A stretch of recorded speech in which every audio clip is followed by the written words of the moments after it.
Hoy el texto de nuestra predicación, para que ya vayan abriendo sus Biblias, está en la carta de Pablo a los Filipenses en el capítulo 2, primeros 11 versículos.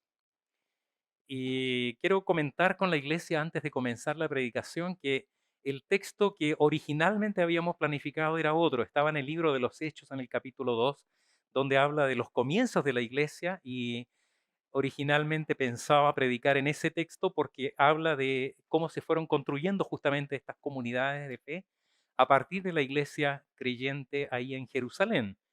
Pero el domingo pasado, visitando a la iglesia uno, que es hija de esta iglesia, estaban cumpliendo su sexto año de aniversario. El sermón de ese día estuvo basado en este texto.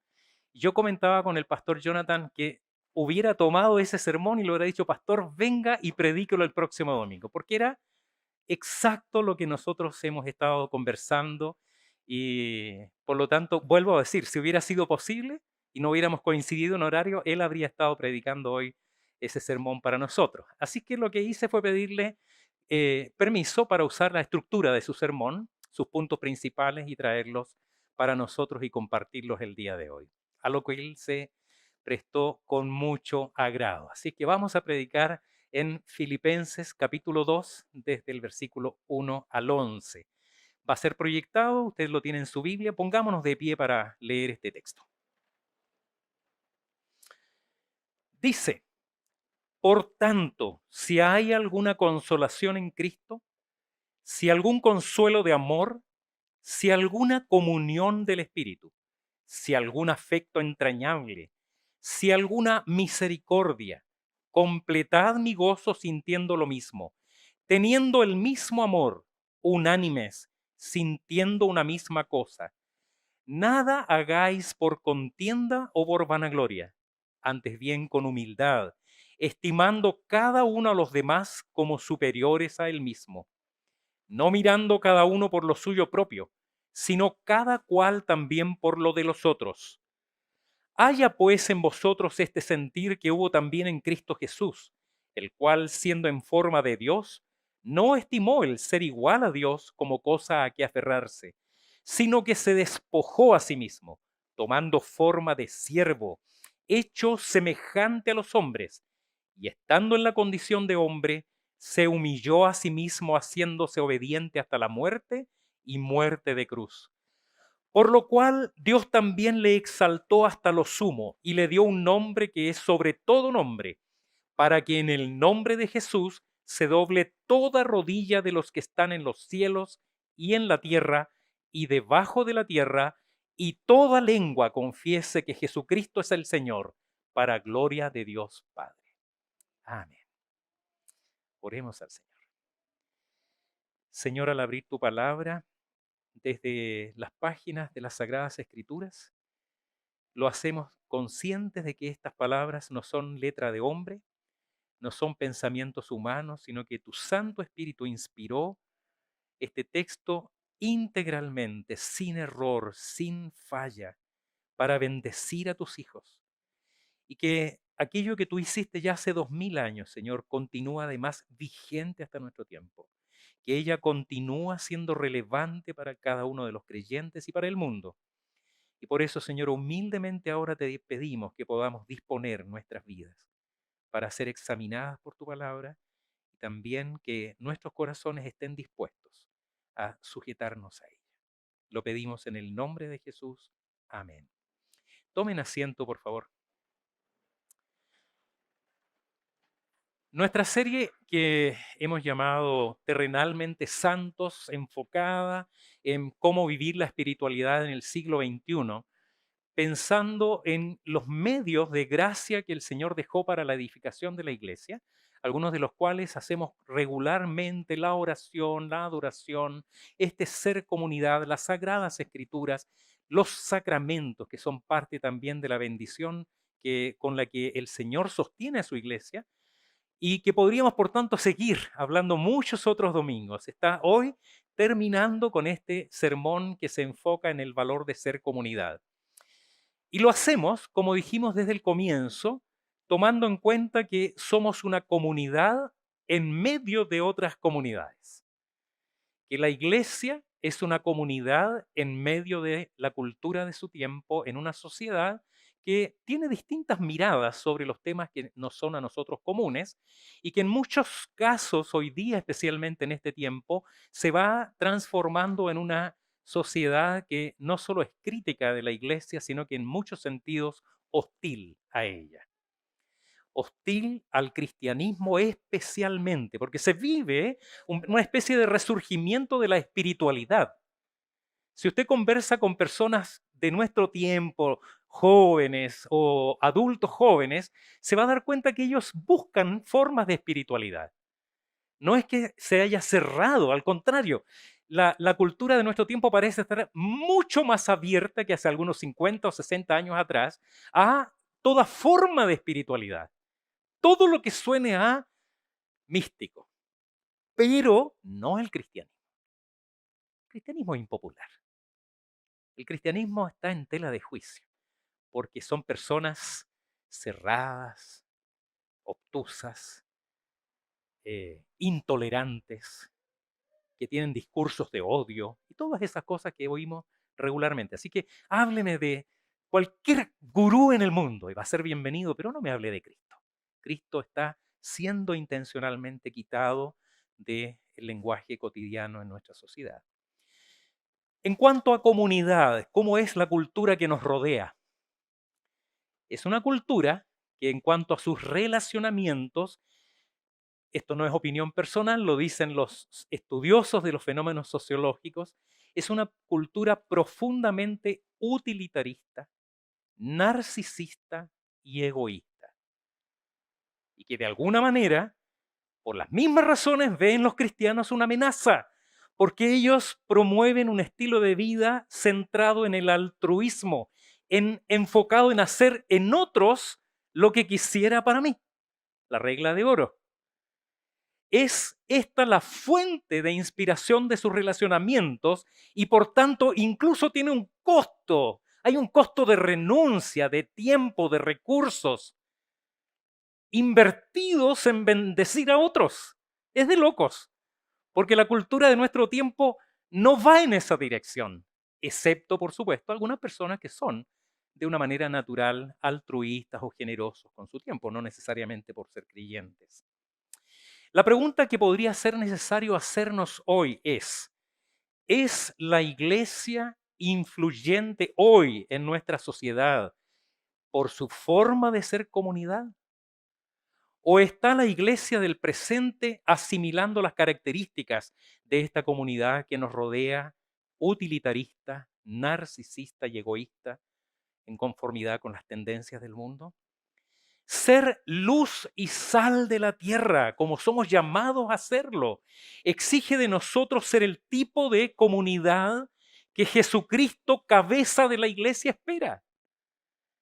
Y es lo que vemos en su palabra de tapa a tapa. Las comunidades del Antiguo Testamento y del Nuevo Testamento y la historia de la iglesia de los primeros siglos muestra una comunidad que mantiene esta estructura de ser un grupo de personas interesados en el bien común, pero como decíamos hace un par de domingos atrás también, interesantemente, su foco está puesto en bendecir a los que están fuera de sus paredes. Esta comunidad reunida hoy día es como la asistencia a un taller de capacitación para ejercer nuestros dones, no dentro exclusivamente, también dentro de la iglesia, pero especialmente en bien de los que están afuera, de los que aún no hacen parte de esta comunidad. Y ese es el carácter misionero que la iglesia tiene. No se trata de hacer proselitismo, no se trata simplemente de llenar estas bancas. Se trata de que otras personas que no tienen la bendición que nosotros hoy día disfrutamos puedan también tenerla como nosotros. El apóstol Pablo escribe esta carta a los filipenses, que tiene la base que hoy día nos ocupa, desde una prisión, muy posiblemente en Roma. Interesantemente, una carta que ha sido llamada carta del gozo cristiano como base o uno de los temas principales de la carta. Y la carta efectivamente tiene estas notas alegres, optimistas. Él está preso, pero tiene notas optimistas y notas de alegría que son muy contagiantes, son muy interesantes, llamadas a los lectores ahí en la iglesia de Filipo a vivir este entusiasmo que él vive a pesar de su prisión. Pero al mismo tiempo y por la misma razón, hay seriedad en la carta. Hay solemnidad, hay llamados que son graves, son serios. Ya he dicho alguna vez aquí en este mismo lugar que tal vez, y esto no es obligatorio, nadie está obligado a asumirlo como real, pero tal vez el texto clave de de la carta a los filipenses no sea la que usted normalmente recuerda. Regocijaos en el Señor siempre. Otra vez digo, regocijaos. Es como el texto más famoso de la carta a los filipenses, sino que tal vez sea el del capítulo 1, versículo 29, que dice, porque a vosotros es concedido, por causa de Cristo, no solo que creáis en Él, sino también que padezcáis por Él. Y el texto que nos ocupa viene inmediatamente después de ese texto. Y es tan interesante porque comienza diciendo, así que, por lo tanto, de esta manera, teniendo esto en mente, tomen en cuenta que yo estoy preso por causa de eso. Y probablemente a ustedes les va a pasar lo mismo por causa de Cristo. Teniendo en cuenta eso, entonces, viene todo el texto que hoy día estamos predicando. Tenga eso en mente, porque es muy importante ese contexto para poder entender la profundidad, la seriedad del llamado que el apóstol Pablo hace a ser una comunidad como la que Cristo espera. ¿Por qué? Porque los filipenses ya en ese tiempo se enfrentaban a persecución, comenzaban a sentir las presiones que ejercían sobre ellos falsa enseñanza, conflictos fuera de la iglesia y también conflictos dentro de la iglesia, que estaban poniendo en peligro el testimonio de esa comunidad, de la misma manera que podría ocurrir en nuestro tiempo. Una vez más, tenemos entonces un muy interesante paralelismo entre lo que era el contexto de la iglesia del primer siglo ahí en Europa, en la primera iglesia, perdón, la primera iglesia cristiana de Europa. Tengo que acordarme de dejar los énfasis para más al final del sermón. Para una iglesia que ya está empezando a sufrir estos peligros internos y externos, con la iglesia cristiana de nuestro tiempo. Hoy día se hace sentir con más o menos fuerza, y en algunos casos brutal en ciertos lugares del mundo, una presión en contra de la iglesia cristiana, como decíamos. Así que si la iglesia no está alerta, si la iglesia no está atenta, si no estamos conscientes de eso y por tanto preparados, corre el riesgo la iglesia de debilitarse y dejar incluso de ser relevante, que sería la fiesta de muchos sectores en el país. Que la iglesia cristiana deje de ser relevante, deje de ser influencia, deje de ser importante, que deje de ser tomada en cuenta su pensamiento, su opinión. ¿Qué tienen que decir los cristianos para este tiempo? Y corre el riesgo de fragmentarse hasta el punto de que eso afecte no solo su unidad, sino también su mensaje, su testimonio. La carta ha sido llamada una carta de amistad, pero no en los términos que eran comunes en el tiempo greco-romano, sino que la amistad definida como la comunión del creyente con Cristo y con otros creyentes. Esa es la clase de amistad que nos une en cuanto a iglesia del Señor. ¿Cuál es nuestro interés entonces? Decíamos que este texto está después de este pasaje con esa advertencia. A ustedes es concedido por causa de Cristo no solo que crean en Él, sino también que padezcan por Él. Y entonces les advierte que tenemos que tenerlo en mente para considerar nuestra comunión. Y comienza con unas especies de relativos. Sí, hay alguna consolación en Cristo, si algún consuelo de amor, si hay alguna comunión del Espíritu, si hay algún efecto entrañable, si alguna misericordia. Esta es una fórmula retórica que no dice el apóstol Pablo que no la haya. Lo que él está diciendo es que con una muy débil partícula de estos rasgos en medio de la comunidad hay esperanza. Si hay un poquito de amor entre ustedes, si hay un poquito de misericordia, si algún rasgo de comunión, entonces es extraordinario porque tienen todo lo que necesitan para partir de esa pequeña traza de unidad en ustedes, crecer hasta ser una comunidad como la que Cristo espera que ésta sea. Lo que somos llamados a ser en Jesucristo. Pablo parte de la base de que ellos son una comunidad. La fortaleza que brota de estas relaciones amorosas, la presencia del Espíritu de Cristo en ellos, un afecto que surge desde lo profundo de sus corazones. En ese tiempo se hablaba de afecto entrañable, porque no amaban con el corazón, sino literalmente con la guata, ¿no? Con el estómago. El estómago era el órgano de los sentimientos. Después con el tiempo romantizamos el corazón. Un mínimo de misericordia, de este vínculo fraterno, entonces ellos tienen todo lo necesario para ser perfeccionados. Por eso en el capítulo 1, un poquito antes, les dice, yo estoy seguro, estoy persuadido de esto, que el que comenzó en vosotros la buena obra, la perfeccionará hasta el día de Jesucristo. O sea, solo podemos crecer, solo podemos mejorar en cuanto a comunidad. Por eso les dice, completen mi gozo. No es que Pablo esté triste por ellos, al contrario, él está contento por lo que ve en la iglesia de Filipos. Aunque, si ustedes se acuerdan, en el capítulo 4 le dice, ruego a dos hermanas en la iglesia que estaban, parece, con conflictos entre ellas. ¿Ah? Ruego a Evodia y Síntique que sean de un mismo sentir en el Señor. Pónganse de acuerdo. Así que le llegaban buenas y malas noticias de la iglesia que él había ayudado a plantar ahí en Filipo. Pablo estaba contento, pero también preocupado. Por eso le dice, completen mi gozo. Ustedes pueden más, pueden seguir creciendo, pueden brillar como una iglesia de Cristo, pueden ser una comunidad de la que el Señor esté realmente orgulloso. ¿Qué hace entonces? Hace dos cosas. Primero, les da una triple orientación respecto de lo que es ser una comunidad como la que Cristo espera, y enseguida hace algo extraordinario. Pone como ejemplo nada menos que la vida y obra de nuestro Señor Jesucristo.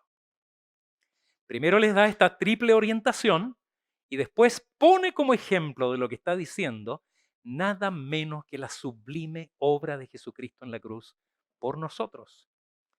Se ha dicho que esos versículos del 5 al 11 se constituyeron en un himno de la iglesia.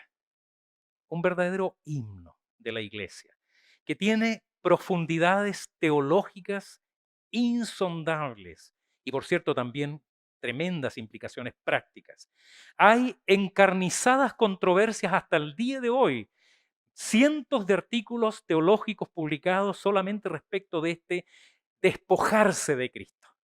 ¿Qué significa exactamente lo que se llama en griego la kenosis de Cristo? Y sobre eso hay teólogos de todos lados que no se ponen de acuerdo. No vamos a hablar hoy día de eso, no es ni remotamente nuestro propósito hoy día ir a esas profundidades, pero está mostrando algo extraordinario que el apóstol entonces usa como ejemplo de la persona de Cristo para señalarnos un camino. Lo que busca el apóstol es ¿qué? Es remecernos, hacernos tomar conciencia de que esto es tremendamente importante, que es profundamente necesario. Él quiere despertar en nuestros corazones la pasión por vivir la comunidad, hasta comprender cuál es la dimensión que esto tiene en la vida del creyente, al punto de que ninguno de nosotros pueda decir el día domingo, ¿iré o no iré a la iglesia? ¿Tengo ganas o no tengo ganas? ¿Cómo estoy hoy de ánimo? Estoy un poco desanimado, no voy a ir a la iglesia. Al contrario, que despierte en nosotros tal pasión por ser comunidad, que como decíamos el domingo pasado hablando de la adoración, esta sea una experiencia que no me puedo perder. Puedo dejar de hacer otras cosas, pero no quiero perderme la comunión del domingo, porque mi semana no sería lo mismo si no la empiezo con la comunión de la iglesia. Entonces, ¿cuáles son estas primeras orientaciones? Las tres orientaciones para construir comunidad. La primera que vemos en nuestro texto es la unidad. Véala por favor ahí en la segunda parte del versículo 2. El apóstol dice, completad mi gozo sintiendo que lo mismo, teniendo el mismo amor, unánimes, sintiendo una misma cosa. Todas expresiones diferentes que no son exhaustivas. Pablo podría seguir enumerando muchos otros factores de unidad, pero enfatizan este imperativo de lo que significa construir una comunidad saludable como la que anhelamos, bíblica, conforme al corazón de la fe cristiana. Un mismo sentimiento, un mismo amor, un mismo ánimo, una forma de sentir. Unidad es el grito de la Escritura, tanto del Antiguo como del Nuevo Testamento. Es el ruego del Señor en la oración sacerdotal que vemos ahí en Juan capítulo 17, cuando el Señor orando le dice a su Padre Celestial: mas no ruego solamente por estos, sino también por los que han de creer en mí por la palabra de ellos, para que todos sean uno, como tú, oh Padre, en mí y yo en ti, que también ellos sean uno en nosotros, para que el mundo crea que tú me enviaste. La gloria que me diste yo les he dado, para que sean uno, así como somos uno. Yo en ellos y tú en mí, para que sean perfectos en unidad, para que el mundo conozca que tú me enviaste y que los has amado a ellos, como también a mí me has amado. Esto es maravilloso. El Señor Jesucristo orando por la unidad de la iglesia. La unidad no es uniformidad. Curiosamente, algunas de las ideologías más fuertes en el mundo y que proliferan hoy día, especialmente entre las nuevas generaciones, promueven uniformidad. Ellos dicen bienvenida a la diversidad, pero cuando todos están dentro quieren que todos sean iguales, que no haya diferencia ninguna. Es una paradoja. La Biblia no habla acá de uniformidad. Al contrario, habla de unidad de personas que somos muy diferentes entre nosotros. Una pretendida igualdad esencial no solo no es bíblica, sino que es anticristiana. No hay en este llamado de ninguna manera una negación de la diversidad, de la riqueza de la individualidad, de la riqueza de matices que se produce justamente en estas múltiples personalidades, en los talentos diferentes, en los dones que dio el Señor a cada uno de nosotros, que son diferentes entre nosotros. ¿Para qué? Para que todo el cuerpo sea servido por esos dones distintos. A unos puso apóstoles, a otros profetas, a otros evangelistas, a otros pastores y maestros, a unos puso mano, a otro pie, a otra oreja. Todos diferentes, pero todos formando parte de un mismo cuerpo. Hemos señalado otras veces aquí mismo que posiblemente la iglesia, una iglesia local como esta, sea tal vez una de las comunidades más heterogéneas que existe. Somos muy diferentes entre nosotros en muchos sentidos. No tenemos mismos gustos, tal vez seguimos equipos deportivos diferentes, pensamientos políticos diversos, distintos niveles educacionales, económicos, vivimos en distintos lugares.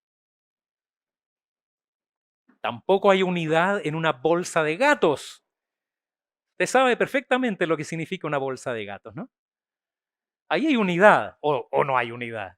Sí, están todos dentro de la bolsa. Pero ¿cómo están dentro de la bolsa? Por eso Pablo en su carta a los Gálatas insiste en no morderse unos a otros, sino más bien en exhibir el fruto del Espíritu. ¿Cuál es el fruto del Espíritu que estudiamos hace pocos domingos atrás? Que tienen que ver justamente con la comunión. Paciencia, benignidad, bondad, fidelidad, mansedumbre, templanza. La verdadera unidad se desprende de considerar lo que somos en Cristo. Por eso este hermoso himno que cita el apóstol Pablo a continuación se basa o exalta la humildad de Cristo, la humillación de Cristo en obediencia al Padre para morir en la cruz por sus escogidos. ¿Cuál es nuestro principal factor de unidad? Esa cruz, la cruz del Señor Jesucristo. El tener conciencia que cada uno de nosotros, con nuestras particularidades, es objeto del amor del Señor en esa cruz. Es en la cruz de Cristo donde todas nuestras particularidades, nuestras historias de vida, nuestras condiciones diferentes, que en el mundo podrían incluso chocar, nos hacen a todos nosotros objetos de la gracia maravillosa del Señor. Somos, como decíamos hace creo que más de un año atrás ya, como ese grupo de pasajeros sobrevivientes que dio origen a una película que usted debe ver, se las recomiendo mucho. Milagro en el Hudson. Un avión, usted sabe que cuando un avión cae al suelo, si alguna vez usted ha volado y ve a los auxiliares de vuelo dar todas las explicaciones de los mecanismos de seguridad, las balsas, los pasajeros saben que un avión que cae, en realidad, tiene muy pocas posibilidades de que alguien sobreviva. Y hay una foto al final de esa película que muestra a todos los pasajeros de esa nave reunidos en el hangar de la empresa, la aerolínea donde ellos sobrevivieron, con el capitán de la nave que hizo esa proeza de dejarlos a todos vivos. Personas diferentes, con historias diferentes, cultura, política, trabajo, situación socioeconómica, pero todos están en esa fotografía. ¿Por qué? Porque todos fueron objeto de una salvación extraordinaria. Eso es la iglesia. Eso somos cada uno de nosotros bajo la cruz y el emblema de nuestro Señor Jesucristo. Pero no solo eso, Pablo nos muestra en la historia de la redención por medio de Cristo un cuadro final de la historia que nos muestra que esta unidad no es circunstancial. No formamos parte de la iglesia Jesús el Buen Pastor, como podríamos mañana ser de otra comunidad distinta, ser o no ser cristiano. No, hermanos, esto tiene una proyección que es eterna y el apóstol Pablo se encarga de mostrarnos una especie de fotografía del final de la historia, donde toda la humanidad de rodillas estará proclamando Jesucristo es el Señor, para gloria de Dios Padre. Y ahí estarán todos aquellos redimidos bajo la cruz de Cristo. Cuando la iglesia se reúne el día domingo, cuando nos juntamos en este lugar para un culto preparado para exaltar el nombre del Señor, está de alguna manera experimentando en pequeño una sinopsis, una pequeña anticipación de lo que será la reunión de los santos en la gloria eterna delante del Cordero. Eso yo no me lo querría perder. Eso es algo que vale la pena experimentar, porque es un proceso continuo hasta ese día. Unos antes, otros después, cuando el Señor reúna a todos sus santos, a todos sus escogidos, para la gloria de Dios Padre. La unidad de la iglesia, con todas sus limitaciones, con todas sus imperfecciones, es una panorámica pequeña, modesta, de lo que será un día la reunión en la patria celestial. Pero la palabra quiere seguir orientándonos hoy día para que seamos una comunidad que se sigue construyendo según el modelo de Cristo y no según el modelo del mundo, para que veamos que no solamente se construye con unidad, sino también con humildad. Véalo conmigo ahí, versículo 3. Dice el texto: nada hagáis por contienda o por vanagloria, antes bien con humildad, estimando cada uno a los demás como superiores al mismo. Esto es realmente absurdo. No estoy ofendiendo a la palabra del Señor, estoy tratando de ver cómo esto lo leería la cultura de nuestro tiempo. Esto es absurdo. ¿Cómo nos da el Señor donde nos duele? Él pone el dedo en la llaga donde sabe que nos va a doler. No digo que la falta de humildad y los motivos errados para exponer lo que creemos justas reclamaciones sea algo nuevo.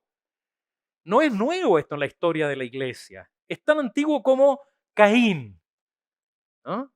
¿Qué fue lo primero que ocurrió con Caín? ¿Dónde comienza el problema con este hombre? En el resentimiento que le produce el sentirse tratado injustamente. Y entonces él explota en ira y termina asesinando a su hermano. Lo vemos en Caín, lo encontramos en Sansón, en el rey Saúl, en la piadosa amiga de Cristo, Marta, enojadísima con su hermana. En el apóstol Pedro, comparándose con los otros 11 apóstoles. Y a lo largo de la historia de la iglesia hasta nuestros días. Lo que la palabra nos pide no es algo fácil de cumplir. ¿Por qué? Porque es exactamente lo opuesto a aquello que está en nuestra tendencia natural a causa de nuestra caída naturaleza, valga la redundancia. Leía que el narcisismo, según la psicología, que es la acusación que hice al comienzo en la introducción, es una cualidad de la personalidad que implica tener una imagen muy elevada de uno mismo, vivir necesitado de admiración y considerar a los demás como inferiores. El narcisista se irrita justamente cuando no recibe la admiración o reconocimiento que cree que merece. Hasta pueden seguirse rasgos narcisistas en las redes sociales. Y hermanos, esto se puede ver hasta en redes sociales entre hermanos, entre creyentes, que consideran que los otros, no él, los otros, son menos ortodoxos, menos valiosos y entre los presbiterianos menos reformados. ¿Ah? Los otros, yo no. Narcisismo, terrible. Por otro lado, el utilitarismo. ¿Qué es el utilitarismo? Es una corriente de la ética según la cual lo que es útil es bueno y por lo tanto el valor de la conducta está determinado por el resultado práctico. Esto se asimila un poco al pragmatismo, que no valora tanto los medios como los resultados. De ahí la famosa frase, el fin justifica los medios. Pero lo verdaderamente terrible de esa corriente no es solo si produce buenos resultados que validan la conducta, sino que el utilitarismo llega a usar a las personas para mis propósitos. Se dice, alguien escribió alguna vez que en el pasado las personas amaban a la gente y usaban las cosas. Hoy día la tendencia es amar a las cosas y usar a las personas para mis propósitos. ¿Puedes concebir algo diametralmente, no diametralmente, más brutalmente opuesto al propósito de la Escritura para esta comunidad? El pastor James Kennedy, conocido entre nosotros por la metodología de evangelismo explosivo. ¿Cuántos ya hicieron evangelismo explosivo? Levanten la mano, me gustaría tener este dato. ¿Cuántos ya hicieron la capacitación en evangelismo explosivo acá? Tenemos que repetirla entonces, ¿ah? Hay pocos. Vamos a programarla durante el año. James Kennedy fue un pastor presbiteriano que diseñó esta metodología para poder compartir nuestra fe. Y en uno de sus sermones, que tituló Comunicación en el Hogar, él escribió lo siguiente, leo textualmente. A través de los años, al hablar con personas que hacen la aseveración de llamar a las cosas por su nombre, he notado que siempre se refieren a las cosas de otros. O sea, yo digo las cosas por su nombre, pero son las cosas de otros, ¿no? Hablan la verdad, pero demuestran tanto amor al hacerlo como un balde lleno de ácido clorhídrico. ¿Usted ha oído hablar la expresión personalidades tóxicas? Esto es tóxico, ¿no? O sea, yo tengo que decir, ¿ah? Porque yo digo la verdad. No importa que el otro quede bañado en ácido clorhídrico. Yo ya me liberé. Una vez más, por vía de contraste dramático, en los versículos 6 al 11, ahora el apóstol Pablo pone como ejemplo de humillación nada menos que al Señor Jesucristo. Él, dice la Escritura, se humilló. Siendo Dios, se humilló. No estimó eso como algo a que aferrarse, como si de eso dependiera la aceptación entre los hombres. ¿A qué te aferras tú, querido hermano y hermana? ¿A tu reputación? ¿A tus logros? ¿A tu estatus económico? ¿A tu belleza o a tu juventud? ¿A la admiración que pudieras despertar en otros para que alaben tus cualidades y tus virtudes? Cuando la Biblia nos dice que se hizo uno de nosotros, eso ya debería ser para nosotros una cosa tremenda, porque tendemos a sobrevalorar la naturaleza humana. Nos creemos tan bacanes que cuando la Biblia dice que Cristo se humilló haciéndose uno de nosotros, pensamos que fue fantástico. No, hermanos, no es como si nosotros nos hiciéramos un gatito, es como si nos hiciéramos un ácaro, una bacteria en la pata del ácaro. Eso es lo que más o menos grafica la distancia entre Cristo Dios y el ser humano. La Biblia dice en 1 Corintios 1:25, porque lo insensato, si lo hubiera, hay palabras mías, Lo insensato de Dios es más sabio que lo más sabio de los hombres. Y lo débil de Dios, si lo hubiera, es más fuerte que los hombres. También la Biblia dice que el que se enaltece será humillado y el que se humilla será enaltecido. De manera que no tengamos temor de imitar a Cristo en su humillación. No podemos ir por la vida defendiendo nuestro prestigio, sosteniendo que a ti nadie te pasa a llevar. El resultado de la humillación de Cristo fue la exaltación suprema en el reino de Dios, tan gloriosa y visible que no habrá nadie sobre la tierra, ni creyente ni no creyente, que no deje de doblar sus rodillas y exaltar el nombre de Dios para la gloria de Dios el Padre. En ese momento, como decía C.S. Lewis, unos estarán contemplando a Dios llenos de horror, porque aquel que negaron toda su vida está ahí, es el Dios supremo. Mientras son otros arrobados de amor, llenos de un amor extraordinario, estarán igualmente impactados contemplando el rostro de Cristo y diciendo, Jesucristo es el Señor, para gloria de Dios Padre. Se construye comunidad aceptando que no siempre tendremos reconocimiento. No seamos como Marta. No te da cuidado que mi hermana me deja servir sola. Que muchas veces, posiblemente muchas más de las que querríamos, saldremos decepcionados de acá. Los hermanos me van a decepcionar, el pastor te va a decepcionar, el consistorio te va a decepcionar, los diáconos, los músicos. Pero no solo se cultiva la unidad, sino que también con humildad, en sincera y verdadera aceptación de lo que Jesucristo hizo, e imitando a Cristo, no comparándonos entre nosotros. Pero no solo unidad y humildad son claras orientaciones de la palabra que estamos compartiendo hoy para ver este modelo de Cristo en nuestra forma de ser comunidad, sino que también añade una tercera orientación que es la mutualidad. Versículo 4. Véalo conmigo ahí, por favor. Lea en voz alta conmigo el versículo 4, todos al mismo tiempo. Ahora, no mirando cada uno por lo suyo propio, sino cada cual también por lo de los otros. Una paráfrasis que me permito sugerir de este versículo sería más o menos la siguiente. Todo el bien que deseas para ti, haz todo el esfuerzo posible para que tu hermano también lo tenga. Haz de los intereses de tu hermano algo tan apreciado como los tuyos propios. Esto es muy, muy revolucionario. Notemos que Pablo no dice, no busques tu bien. No, usted tiene que cuidar su bien, cuidar su casa, cuidar a sus hijos, buscar el mayor bien posible dentro de sus posibilidades. Lo que está diciendo la Escritura, todo eso que deseas para ti, busca también que tus hermanos lo puedan alcanzar. Acá aplica algo así como conocemos todos en el Sermón del Monte de nuestro Señor Jesucristo, la regla de oro, que en la versión musulmana, que es la que todo el mundo repite, dice, no hagas con otros lo que no quieres que hagan contigo. ¿Cuántos repetían la versión musulmana?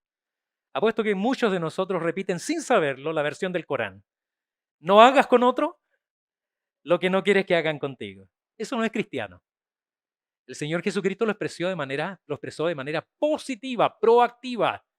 Así como quieres que otros hagan contigo, haz tú con ellos. Es primero. Todo el bien que deseas para ti, procúralo primero en tus hermanos.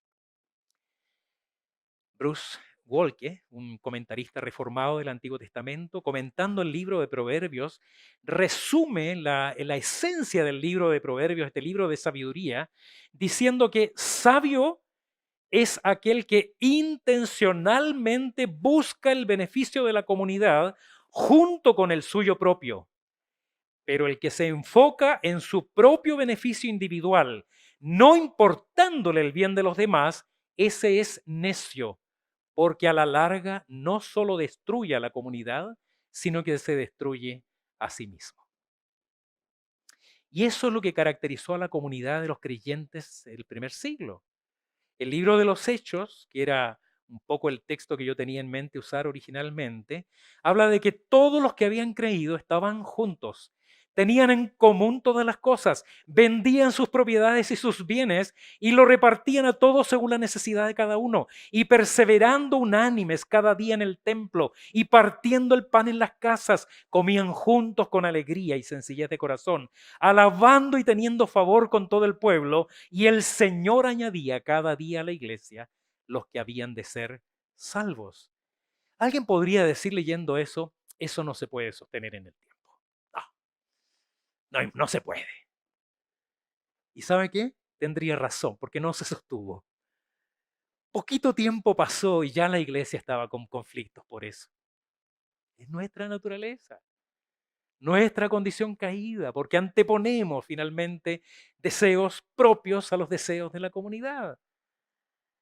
Encontraremos muchas razones, justificadas o no, para descuidar el preocuparnos del bien de nuestros hermanos. Y probablemente, como Caín, terminaremos diciendo, ¿soy acaso guarda de mi hermano? Él tiene sus problemas, yo tengo los míos. Una vez más, volvamos al himno cristológico de los versículos 6 al 11, donde Pablo nos muestra a Cristo despojándose a sí mismo para entregarse al mayor bien comunitario posible e imaginable en la historia de la humanidad. Él renunciando a su vida, renunciando a su condición para morir en esa cruz por el bien de los creyentes.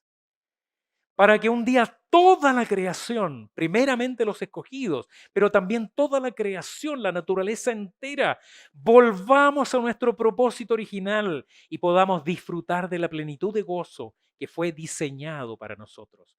Disfrutar de esa gloria del Señor para siempre. El Señor sabía que esa entrega era el camino trazado por el Padre desde la eternidad para que un día no solo Él, sino que también cada uno de sus hijos pudiera disfrutar esa gloria. Él está pensando en ti, está pensando en nosotros, está pensando en otros fuera de sí. Nuevamente, en esa oración del Señor ahí en Juan capítulo 17, Él oraba de esta forma: Padre, aquellos que me has dado, quiero que donde yo estoy, esto a mí me conmueve mucho. Me imagino esos niños que el papá le regaló un juguete maravilloso y él llama a todos sus amigos porque quiere jugar con ellos. Quiere que ellos lo vean, lo disfruten como él. Padre, aquellos que me has dado, quiero que donde yo estoy también ellos estén conmigo, para que vean mi gloria que me has dado, porque me has amado desde antes de la fundación del mundo. ¿Percibe? El Señor sabe que el Padre lo amó de tal manera, está esa gloria reservada en los cielos para Él, pero Él se entrega en la cruz y entrega su vida, su sangre en esa cruz, para que muchos otros en el reino de su Padre puedan disfrutar de esa preciosa gloria reservada para Él en los cielos. Ser comunidad se construye en este ejercicio de la mutualidad, pero tal vez tú te digas ahora, ¿cómo lo hacemos en la práctica? Piensa en la regla de oro que ya mencionamos. Haz con otros aquello que querrías que hagan contigo. Eso te abre, pero una multiplicidad de posibilidades. No terminaríamos este sermón dando ejemplos. Piensa en todo lo que usted querría que esta comunidad hiciera por usted. ¿Y sabe qué? Mañana comience a hacerlo usted por otros. Pero también hay otras maneras prácticas. Hablamos acá del mínimo deber que cada uno de nosotros tiene con esta comunidad. Y sí, estoy hablando de nuestras ofrendas y diezmos. Porque hermano, usted no lo sabe, pero cuando contribuimos para la iglesia de una manera sistemática y regular, con sabiduría, con haciendo, como decían los papás antiguamente para llegar a fin de mes con haciendo figuras. La tesorería de la iglesia va en ayuda de su hermano. Esto no se publica, no se hace visible. Pero eso es una forma básica, mínima, en que la iglesia está cumpliendo eso de ser comunidad, de ir en ayuda del hermano, como usted querría que lo hicieran con usted en momento de necesidad. Que la mutualidad sea vivida, en práctica, en hechos, también en nuestra iglesia. Para ir concluyendo, en este tiempo, querida iglesia, yo he conversado con muchos pastores, tanto en Chile como en amigos en el ministerio y líderes que tengo en la Iglesia Presbiteriana de Brasil, y todos coinciden en que el retorno a la presencialidad y a esta nueva forma de normalidad que todavía llevamos, como estos aparatos que ya desearíamos que no estuvieran, no ha sido fácil, no ha sido fácil. Ha quedado en evidencia que la pandemia fue un catalizador de muchos de los problemas internos y externos que la iglesia tiene, que ha mostrado lo difícil que es ser comunidad en el siglo XXI. Yo estoy particularmente muy contento porque, no digo totalmente satisfecho, siempre hay áreas en las que podemos mejorar. Tenemos mucho para crecer y aprender, pero yo veo que en muchos sentidos esta comunidad está creciendo, está madurando, estamos aprendiendo a ser comunidad, a ser esa iglesia que pusimos en nuestra visión, una iglesia saludable, acogedora, constituida por discípulos de Cristo, comprometidos, movilizados en el cumplimiento de la gran comisión. Pero necesitamos estar alerta, tanto como comunidad como creyentes individualmente. Porque si la palabra continúa dándonos estas orientaciones, es porque la tendencia a la conducta narcisista, utilitarista y egoísta, de alguna manera siempre es una amenaza para la comunidad y para cada uno de nosotros individualmente. Por tanto, teniendo como ejemplo a nuestro Señor Jesucristo, nada menos que el glorioso ejemplo de Cristo en la historia de la iglesia, seamos ese tipo de comunidad que cultiva la unidad, la humildad y la mutualidad. Hasta ese día maravilloso, glorioso, en que junto a todos los escogidos, los que vivieron antes que nosotros, interesante que repetimos el credo apostólico cada vez que tenemos cena del Señor y decimos, creo en la comunión de los santos. ¿Sí? Creo en la comunión de los santos. ¿Cree usted en la comunión de los santos? Bueno, esa comunión se verifica con todos los creyentes que ya vivieron, que están en la presencia del Padre, todos los que viven hoy y los que aún no han nacido y que serán añadidos a esta iglesia, a la iglesia de Cristo, donde un día todo este cuerpo de creyentes reunidos estará impregnado, por decirlo de alguna manera, con sus corazones rebosantes de amor, de rodillas, diciendo, Jesucristo es el Señor, para gloria de Dios Padre. Que el Señor bendiga a nuestra iglesia. Amén.